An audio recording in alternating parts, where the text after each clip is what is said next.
राधे राधे दोस्तों। आज हम आपको सुनाएंगे एक बहुत ही अच्छी कहानी। अगर आप हमारे चैनल पर नए हैं तो प्लीज़ हमारे चैनल को लाइक करें, सब्सक्राइब करें और शेयर करें। सावित्री जी के मन में एक बेटी की चाहत थी, जो वे सोचती थीं कि जब मेरे बहू आ जाएगी तो उस पे मैं बहुत प्यार करूंगी, और एक बेटी की जो इच्छा उनके मन में थी वो बहू पर अपने लाड प्यार से उसे जो एक बेटी की तरह रखेगी। सावित्री जी सोचा था बहू आ जाएगी तो मुझे भी एक साथी मिल जाएगी। एक बेटी की कमी उन्हें हमेशा रही थी, सो बहू के आ जाने से वह पूरी हो जाएगी। क्योंकि जो सावित्री जी की सहेलियां थीं, जब भी वह अपनी बेटियों के साथ शॉपिंग करने या पार्लर में जाती थीं, तब एक कसक सी सावित्री जी के मन में उठती थी, काश मेरी भी एक बेटी होती। शादी से पहले उन्हें फिल्म देखने का भी बहुत शौक था। सहेलियों के साथ कॉलेज में बंक मार के और चचेरे ममेरे भाई बहनों के साथ वे खूब फिल्में देखती थी। पर शादी के बाद सास के डर से फिल्म का नाम भी नहीं ले पाई थी। ऊपर से नीरस पति, जिसे सिर्फ काम और पैसे कमाने से मतलब था। जब सास नहीं रही तब तक घर की जिम्मेदारियों ने उन्हें घेर लिया। मौज मस्ती कोई अकेले करने की चीज थी नहीं, एक साथी तो उसमें चाहिए ही। बेटा पापा की कार्बन कॉपी था, बाहर जाने के नाम से ही चिढ़ता था। एक साथी की कमी के कारण सावित्री जी अपने मन का कुछ नहीं कर पाई। उनके पति अपने टूरों में व्यस्त रहते थे और बेटा पढ़ाई में। अब वो सावित्री जी सोचती थी कि बहू आएगी तो उसके साथ अपने शौक पूरे किया करूंगी। उन्हें बड़े अरमान के साथ जो अपने बेटे की शादी की और अपनी बहू को बड़े अरमानों के साथ घर में लेकर आई। नेहा अपने माता पिता की इकलौती संतान थी, खूब ही सुंदर थी। पोस्ट ग्रेजुएट नेहा ने पढ़ाई के अलावा कभी कोई काम नहीं किया था, ऐसा उसकी माँ ने शादी से पहले ही सावित्री जी को बता दिया था। तो सावित्री जी कहने लगी कि अरे भाई, शादी से पहले कौन सी लड़की घर के कार्यों में निपुण होती है। हमने भी शादी के बाद ही धीरे धीरे सब काम सीखा था, नेहा भी सीख जाएगी। शादी के अगले दिन सावित्री जी नाश्ता लगा रही थी कि नेहा ने कहा कि मम्मी जी, मुझे पीएचडी करनी है। घर वाले यह बात सुनकर बहुत खुश हुए। सावित्री जी ने कहा, हाँ बेटा, तुझे जो भी करना है कर। कहीं ना कहीं वह भी खुद शादी के बाद कुछ ना कुछ करने की कसक सावित्री जी के मन में थी, इसलिए उन्होंने सोचा कि बहू खूब पढ़ाई करेगी। यह सुनकर वह खुश हो गई और मन ही मन उन्होंने निश्चय किया कि उसके घर के कामों के लिए नहीं बोलूंगी। 2 दिन में ही घर लाइब्रेरी बन गया। हाँ, सारा दिन जो नेहा अपने रूम में बैठकर पढ़ाई करती, शाम को राहुल के आते ही उनका घूमने का प्रोग्राम बन जाता। राहुल भी सावित्री जी का इकलौता बेटा था। अक्सर वो बाहर दोनों खाकर आ जाते। घर का बना बनाया खाना अब फेंका जाने लगा। एक दिन सावित्री जी ने अपने बेटे को टोका, बेटा, रोज खाना फेंका जाता है, बाहर खाना हो तो बता दिया करो। राहुल के कुछ कहने से पहले ही नेहा ने कहा, मम्मी जी, आप क्यों बनाती हैं हमारा खाना, हमने कहा है क्या आपसे। कहकर नेहा पैर पटकते हुए अपने रूम में चली गई और राहुल भी चुपचाप नेहा के पीछे पीछे कमरे में चला गया। सावित्री जी को बड़ा धक्का लगा। पत्नी को जब सारे रास्ते बंद दिखते हैं तो वो पति की शरण में ही आती है।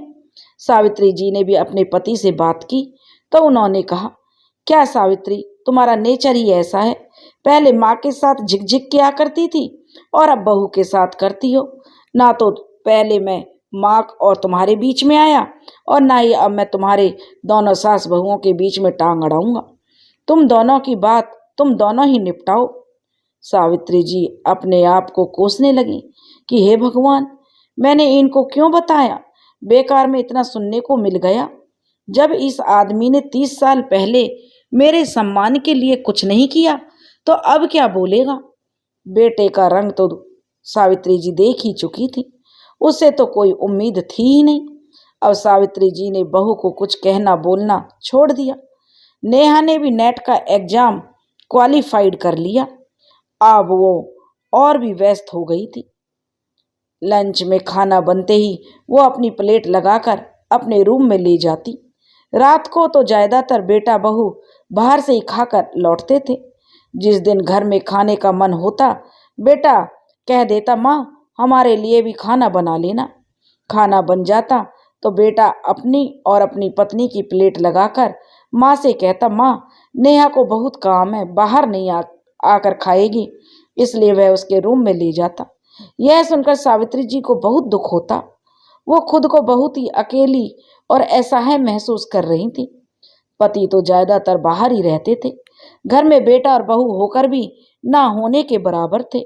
इधर नेहा की पीएचडी पूरी होने को थी और सावित्री जी के पति की रिटायरमेंट हो गई। सावित्री जी अब बहुत खुश थीं कि अब पति उनके साथ रहेंगे तो उनका अकेलापन दूर होगा। सावित्री जी खुश थीं कि अब रिटायरमेंट के बाद पति का साथ मिलेगा तो अकेलापन भी कट जाएगा। उन्होंने तो सारा प्लान बना लिया था। अब तक जो भी अरमान उनके मन में थे, अब वो सारे अपने पति के साथ पूरे करेगी। पर प्लानिंग सिर्फ सावित्री जी ही नहीं किया था, उनके पति ने भी सारी तैयारियां कर रखी थी। रिटायरमेंट के बाद उनके पति सुबह ही योगा क्लास के लिए चले जाते। वहां से आते ही नहा धोकर नाश्ता करके एक एनजीओ में स्लम एरिया में बच्चों को पढ़ाने चले जाते। दोपहर में लंच करने के बाद थोड़ा आराम करके फिर दोस्तों के साथ क्लब चले जाते। सावित्री जी के दिल के अरमान दिल में ही रह गए। पति से शिकायत करती तो पति देव कहते, अरे भाई मैंने तो पहले ही प्लानिंग कर रखी थी, जो भी मैं पहले नहीं कर पाया था वो मैं अब रिटायरमेंट के बाद करूँगा। नेहा ने भी अब प्राइवेट कॉलेज में पढ़ाना शुरू कर दिया था और अब उसके पास काम करने का बिल्कुल भी समय नहीं था। सुबह सावित्री जी सबकी पसंद का नाश्ता बनाती, बेटे बहू का टिफिन पैक करती, सारा दिन घर के काम में लगी रहती। बेटे की शादी से पहले की उनकी मित्र मंडली जब भी उन्हें बुलाती तो उनके पास समय नहीं होता था। अब वो किट्टी पार्टी तो दूर की बात, दोस्तों के जन्मदिन और एनिवर्सरी में जाना भी उनके लिए कठिन हो गया था। एक दिन सावित्री जी से रहा नहीं गया तो वो बोली अपने बेटे से, बेटा जरा बहू से कहो कि मेरी थोड़ी मदद कर दिया करे। तभी सावित्री जी का बेटा तपाक से बोला, माँ आप पहले तो सारा काम खुद करती थी, तब तो आपको मदद की जरूरत कभी नहीं हुई। आप बहू को बेटी मानोगी तो कोई प्रॉब्लम नहीं होगी, लेकिन क्या है बहू काम ना करे तो लोगों को प्रॉब्लम होने लगती है।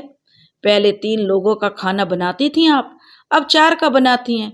ऐसी क्या आफत आ गई। नेहा तो बेचारी काम करना चाहती है पर वर्किंग है, पैसे कमाती है, उसे टाइम ही नहीं मिलता। उसे आपकी जो प्रॉब्लम भी तो अब माँ आप उसकी समझिए, जब उसे टाइम नहीं मिलेगा तो आपकी मदद कैसे करेगी। सावित्री जी के कानों में एक एक शब्द उसके बेटे का ऐसे पड़ रहे थे जैसे हथौड़े पड़ रहे हों। वह सावित्री जी अपने बेटे से कहने लगी, सही कहा बेटा, वो वर्किंग है तो नहीं कर सकती काम, बाहर जाकर पैसे कमाकर लाती है। मैं तो वर्किंग नहीं हूँ, ना ही बाहर जाकर पैसे कमाकर ला सकती हूँ। पर कौन कहे कि बेटा तेरी बीवी की सैलरी तो उसके लिपस्टिक बिंदी में ही खर्च हो जाती है। जॉब तो वो पैसे की कमी की वजह से तो नहीं करती ना। क्या करूं, शुरू से सारे काम अकेली करती आई हूँ। सास ननद ने कभी उन्हें मदद की उम्मीद ही नहीं थी। पति ज्यादातर बाहर ही रहे। पति को भी कुछ कहने को कह भी देती तो सास 10 बातें सुनाती थी। मेरा बेटा तो अभी छोटा है, यह सोचते सोचते कब कॉलेज पहुंच गया, फिर नौकरी भी करने लग गया। अपनी ममता के वशीभूत होकर बेटे को कभी भी हाथ बटाने के लिए नहीं कहा। आज सावित्री जी सोचती हैं, अगर बेटी होती तो क्या उससे भी सहायता के लिए नहीं कहती।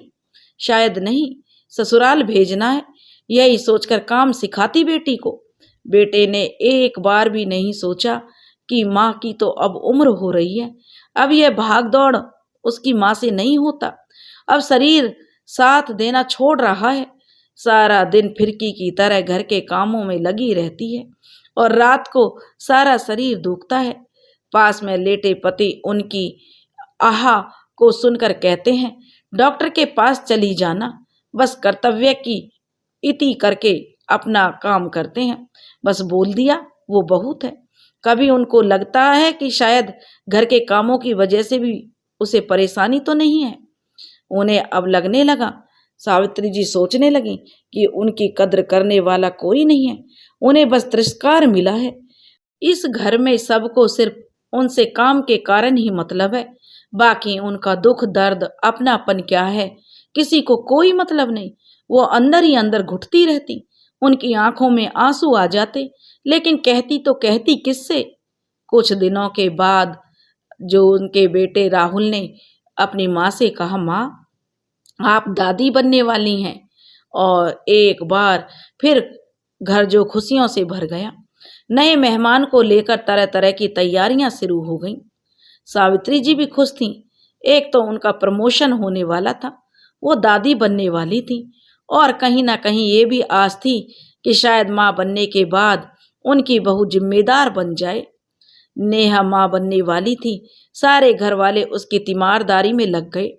सावित्री जी भी उसकी सेवा टहल में उन्होंने कोई कसर नहीं छोड़ी, और उन्होंने पूरे तन मन से जो उसकी गर्भ अवस्था में बहुत सेवा की, क्योंकि उन्हें अपने दिन याद आ जाते थे, कैसे 9 महीनों सास ननंद ने उनसे काम करवाया था, यह कहकर कि नॉर्मल डिलीवरी के सपने दिखाकर। सास ने तो चक्की भी लेकर रख दी थी, रोज दलिया उनसे पिसवाती थी। सिलबट्टे का इस्तेमाल तो पहले से ही किया जाता था। 5वें महीने के बाद सावित्री जी को कितनी तकलीफें होती थी, पर कोई कहाँ सुनने वाला था। काम वाली भी छुड़वा दी गई थी। झाड़ू पोछा करने से डिलीवरी के समय दर्द कम होगा, वो बात अलग थी। फिर जब तक सास जीवित रही, सफाई का काम उन्हीं को करना पड़ता था। फिर कभी कोई नौकरानी नहीं आई। जो भी वो इतना काम करने पर भी बच्चे की नाल जो गले में फंसी मिली थी, इसलिए फिर ऑपरेशन करवाना पड़ा था। इतना कुछ होने के बाद भी सावित्री जी का ऑपरेशन हो गया। गर्भ अवस्था में एक नारी शायद सबसे ज्यादा पति और परिवार वालों की प्रेम और देखभाल की जो उसे बहुत जरूरत रहती है, वो भी तो सावित्री जी को नहीं मिला था। 2 बच्चों से चहकता घर कितना अच्छा लगता है, पर पहले गर्भ के अनुभव इतने कटु रहे कि दोबारा उन्होंने हिम्मत ही नहीं की। उनकी बहू नेहा चाहे कुछ भी करे, वो नेहा के गर्भ अवस्था को उसके सुखद अनुभव में बदलना चाहती थी। वह अपनी बहू की बहुत देखभाल करती थी, उसे कभी भी यह महसूस नहीं होने देती थी कि यह उसके लिए कष्टदायक दिन ना बन जाए। नियति के खेल भी निराले हैं। सावित्री जी के अब जो 51वें जन्म दिवस पर जो उनकी बहू नेहा ने पुत्र को जन्म दिया। अब सावित्री जी के काम और बढ़ गए। रात को बच्चा रोता तब भी बेटा जो अपनी माँ को बुला कर लाता, हमेशा बहाना बनाता कि नेहा को बच्चा संभालना नहीं आता। तेल की मालिश से लेकर बच्चे को नहलाना खिलाना सब सावित्री जी के जिम्मे था। नेहा अक्सर सबके सामने कहती कि देखो, पोते का हक बनता है दादी पर, और दादी का फर्ज होता है पोते की देखभाल करना। राहुल और उसके पापा भी जो नेहा की हाँ में हाँ मिलाते। बच्चे का पहला जन्मदिन था, बहुत धूमधाम से आयोजित करने का फैसला लिया गया। सब रिश्तेदारों को बुलावा भेजा गया। सावित्री जी की छोटी बहन अनीता कनाडा में 1 महीने से पहले आ गई थी, क्योंकि वह विदेश में रहती थी। अनीता ने घर का सारा हाल देखा तो अपनी बहन सावित्री से बोली, दीदी ये क्या, आप सारा दिन काम करती रहती हो, नेहा को थोड़ी तो आपकी मदद करनी चाहिए। आखिर आप उसकी शादी को 5 साल हो गए हैं, बच्चा भी हो गया है, उसे भी तो अपनी जिम्मेदारियां समझनी चाहिए। मौका लगते ही अनीता ने पूछा तो सावित्री जी नहीं चाहती थी कि घर की बात कहीं बाहर फैले, इसलिए उन्होंने अपनी बहन से कहा वो बेचारी कर नहीं पाती, उसे नहीं आता। तो उनकी बहन अनीता बोली, पर दीदी कोशिश तो करनी चाहिए। तो सावित्री जी बोली, वो कोशिश भी तो नहीं करती। तो अनीता कहने लगी, दीदी आप जब तक करती रहेंगी तो वो ऐसा ही करेगी, आप जिम्मेदारियां दीजिए उसे। अनीता ने कहा तो सावित्री जी ने अब अपने आप को रोक नहीं पाई और सारा किस्सा अपनी बहन को बताकर बोली, बहन तू ही अपने जीजाजी से बात कर, वो तो मेरी सुनते ही नहीं है। अनीता बोली, दीदी अपने हक की लड़ाई तुम्हें खुद लड़नी पड़ेगी। उनकी बहन ने सावित्री जी के कानों में कुछ फुसफुसाया। सुनकर सावित्री जी के मन में थोड़ी निश्चिंतता सी आई और जन्मदिन की पार्टी में अब सिर्फ 1 हफ्ता बचा था। सावित्री जी ने अपने लिए अभी कुछ खरीदारी नहीं कर पाई थी। रोज नेहा और राहुल शॉपिंग करने निकल जाते थे। सावित्री जी जब भी जाने के लिए कहती तो यही बहाना होता, बच्चा कौन संभालेगा। यह मेन प्रश्न सामने आ जाता। यह चीज अनीता ने नोट की तो वह कहने लगी, राहुल आज संडे है, तुम और नेहा और जीजाजी तीनों घर पर रहो। आज मैं और दीदी शॉपिंग करने जाएंगे। दीदी ने पार्टी के लिए कुछ भी नहीं खरीदा तो राहुल ने कहा, मुझे पार्टी की तैयारी के लिए बाहर जाना है मासी, नेहा भी साथ जाएगी। डेकोरेशन का आज ही फाइनल करना है, वो नहीं जाएगी तो कैसे होगा।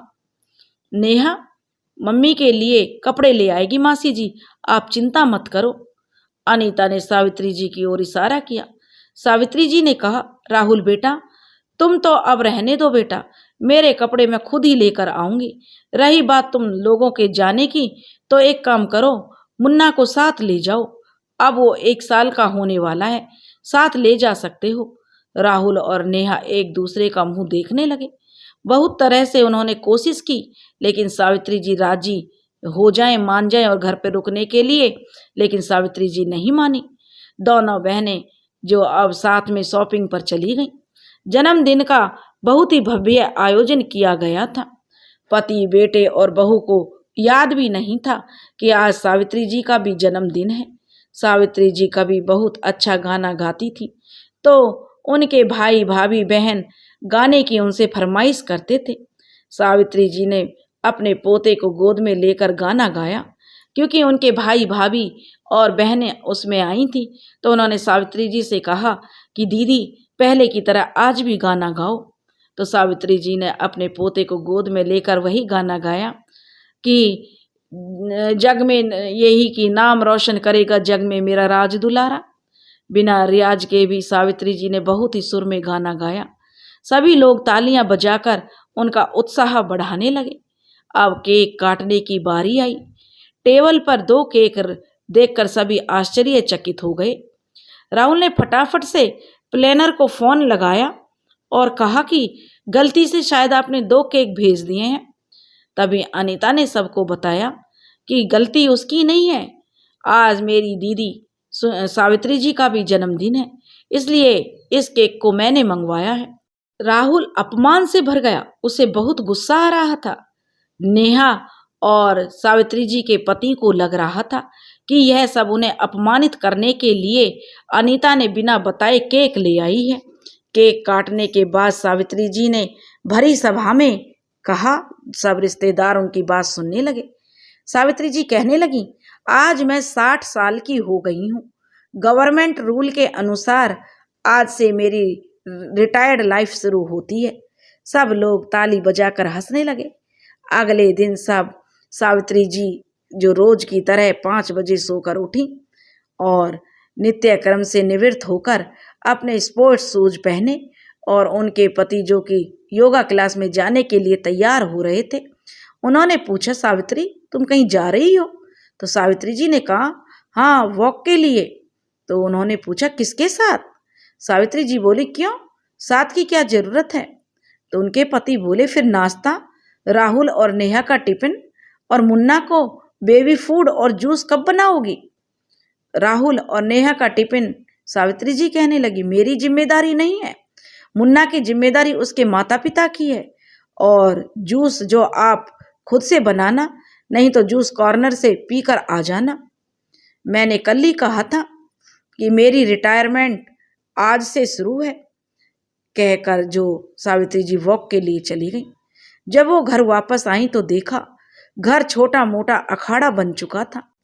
ब्रेड सेकने की पूरी कोशिश की जा रही थी। मुन्ना भी भूख के कारण रोए जा रहा था। राहुल जले हुए टोस्ट में मक्खन लगा रहा था। सावित्री जी के पति रोते हुए पोते के डायपर चेंज करने की कोशिश कर रहे थे। सावित्री जी को देखकर सबकी जान में जान आई कि बाकी सब अब वो करेंगी, पर ये क्या, सावित्री जी तो सीधे वॉशरूम में नहाने चली गईं, फिर आकर पूजा रूम में चली गईं। अब राहुल से रहा नहीं गया। उसने कहा, माँ यह क्या है? आज तो लगता है हम दोनों ही ऑफिस नहीं जा पाएंगे। आपको क्या हो गया है माँ? तब सावित्री जी बोली, बेटा अब मैं 60 साल की हो गई हूँ। जैसे तेरे पापा की रिटायरमेंट हुई है, अब मेरी भी रिटायरमेंट लाइफ शुरू हो गई है।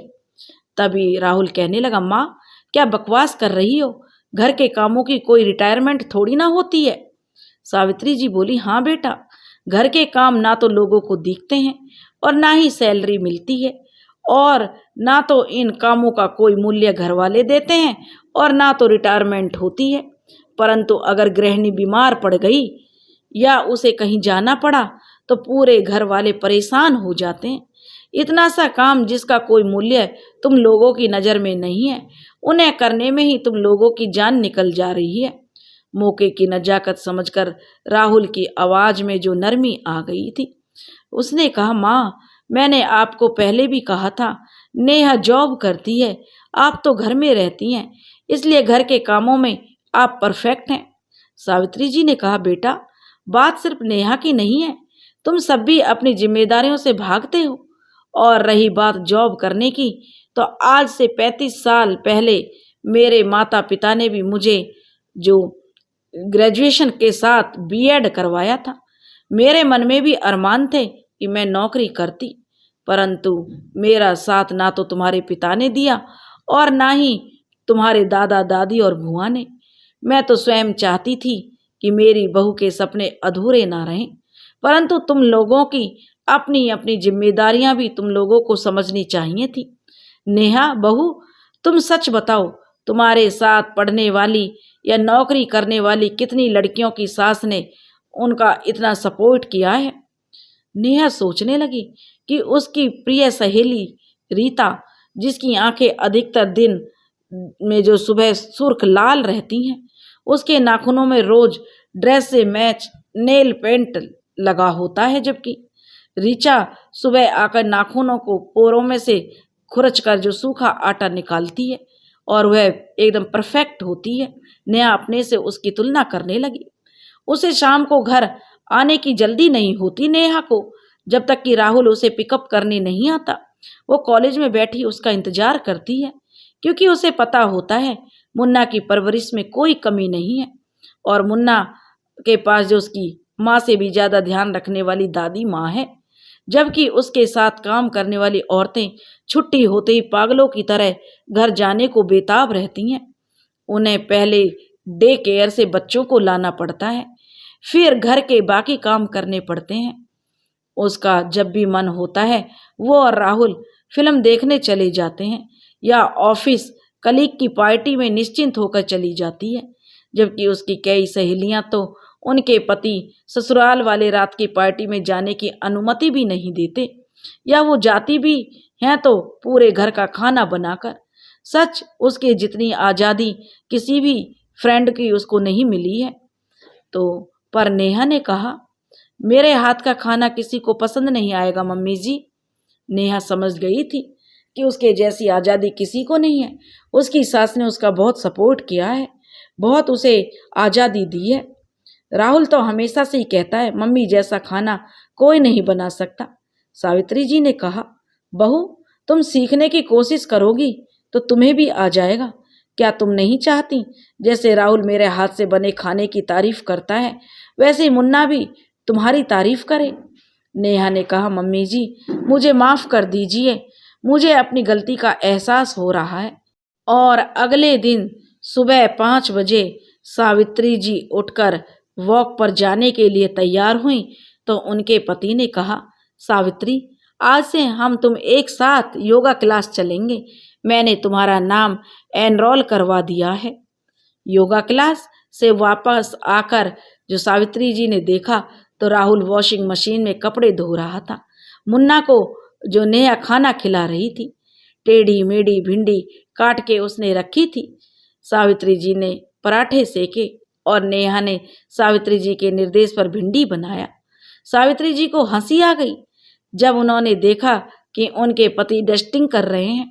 आड़े तिरछे ही सही सब अपनी तरफ से कोशिश कर रहे थे काम करने की।